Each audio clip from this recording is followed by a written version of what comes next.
Good morning बच्चों। First of all miss you lot. 1.5 महीना हो गया क्लासेस को हमने फेस टू फेस लिए हुए, आपकी शक्लें देखे हुए। लॉकडाउन फिर बढ़ गया, तो अब अपने को यही कोशिश करनी है कि जितना हो सके अपनों का टाइम का बेनिफिट लेना है, टाइम सेव करना है और कोर्स को कंप्लीट करने की कोशिश करनी है। काफ़ी जगह पर देख रहे हैं हम कि टीचर्स ने क्लासेस रोक दी हैं, खासकर कॉस्ट अकाउंटिंग की और अकाउंट्स की। बट आप लोग यही मान के चलिए कि आपको तो अपना टारगेट अचीव करना है टाइमली। कोशिश करते हैं। आज का जो टॉपिक है वो है कैलकुलेशन ऑफ अनसर्टिफाइड वर्क। मैंने कहा आपको मैसेज किया था अभी थोड़ी देर पहले कि आप सारे नोट्स कॉपी कर लीजिएगा। आपने होपफुली कॉपी कर लिए होंगे और अब हम स्टार्ट कर रहे हैं। देखिए, अनसर्टिफाइड वर्क कैलकुलेशन कब की जाएगी? पहली बात, calculated if not given in the question. अगर क्वेश्चन में दिया हुआ है तो फिर क्यों कैलकुलेट करेंगे भाई? नहीं दिया हुआ है एंड दोनों बात, फर्स्ट और सेकंड दोनों पॉइंट। एंड जो 3 मेथड मैंने बताए हैं, केस ए, केस बी, केस सी, बता इसके बाद जो अभी लिखे हैं मैंने, उनमें से कोई मेथड अप्लाई हो सकता हो। अगर तीनों में से कोई भी अप्लाई नहीं हो पा रहा है तो फिर अनसर्टिफाइड वर्क आपको कैलकुलेट नहीं करना है। केस ए कहता है अगर नोशनल प्रॉफिट क्वेश्चन में दिया हो, हालांकि प्रैक्टिकली ऐसा केस तो मुझे लगता नहीं कोई क्वेश्चन अभी तक आया है एग्ज़ाम में या किसी बुक में, कि अगर नोशनल प्रॉफिट दिया हुआ है। अभी तक हम क्या करते थे, बैलेंसिंग फिगर हमारी नोशनल प्रॉफिट होती थी, लेकिन अगर नोशनल प्रॉफिट ही क्वेश्चन में दिया हुआ है तो बैलेंसिंग फिगर हमारी क्या हो जाएगी? Uncertified work. दूसरा केस बी, इसकी भी ज़्यादा इंपॉर्टेंस नहीं है लेकिन एक दो क्वेश्चन इसके हैं। अगर हमें क्वेश्चन में डेट ऑफ सर्टिफिकेशन दी है, फॉर एग्जांपल अगर फाइनेंशियल ईयर 19-20 है और डेट दे दी कि सब सर्टिफाइड किया गया 25 मार्च को, तो 25 मार्च के बाद जो भी काम होगा, जो भी कॉस्ट इनकर्ड होगी, वो टोटल कॉस्ट बन जाएगी हमारी वर्क अनसर्टिफाइड।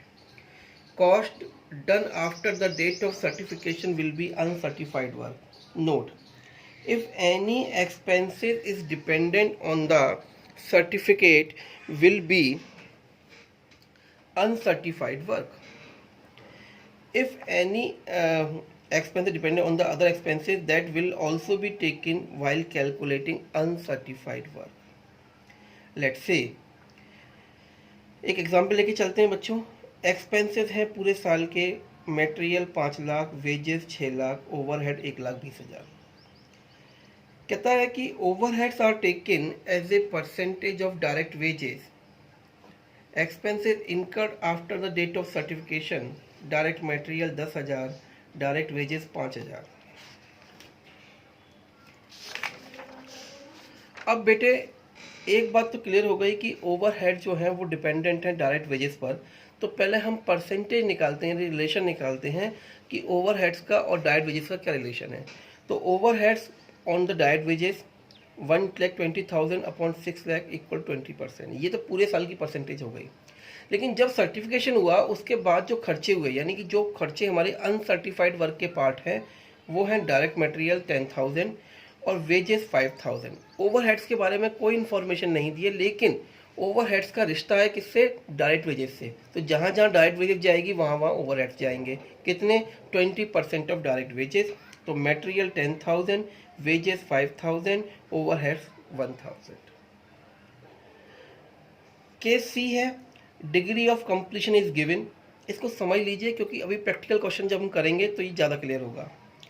स्टेप 1 कहता है cost of completion equals to debit total minus credit total. यानी कि पूरे साल, जो हमारा पूरा साल है जिसमें हमने काम किया, उसमें कितनी कॉस्ट खर्च हुई, हम कैसे निकालेंगे? डेबिट साइड टोटल जितने कॉस्ट खर्चे हुए माइनस क्रेडिट साइड जितने बचे। तो हमारी क्या आ गई? Cost of completion. ये कितना को आगे जितना काम हमने किया है। फॉर एग्जाम्पल क्वेश्चन में लिखा हुआ है साहब आपने 60% काम किया है, तो ये 60% की कॉस्ट हो गई। कॉस्ट ऑफ सर्टिफाइड वर्क निकालेंगे स्टेप 2 में। वो कैसे निकालेंगे? बिल्कुल लॉजिकल है। आपने निकाली स्टेप 1 में 60% जो काम हुआ है उसकी कॉस्ट, राइट।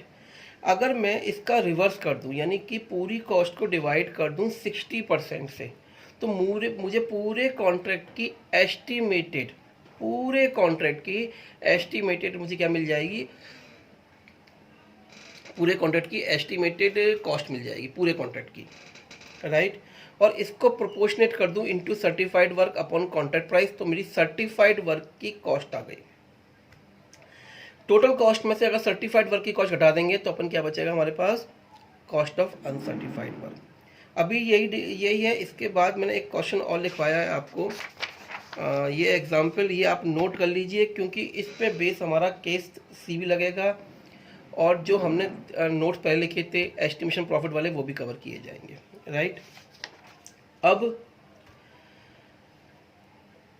अपने को करना क्या है, एक ये जो हमने केस बी है इसका एक क्वेश्चन है, क्वेश्चन नंबर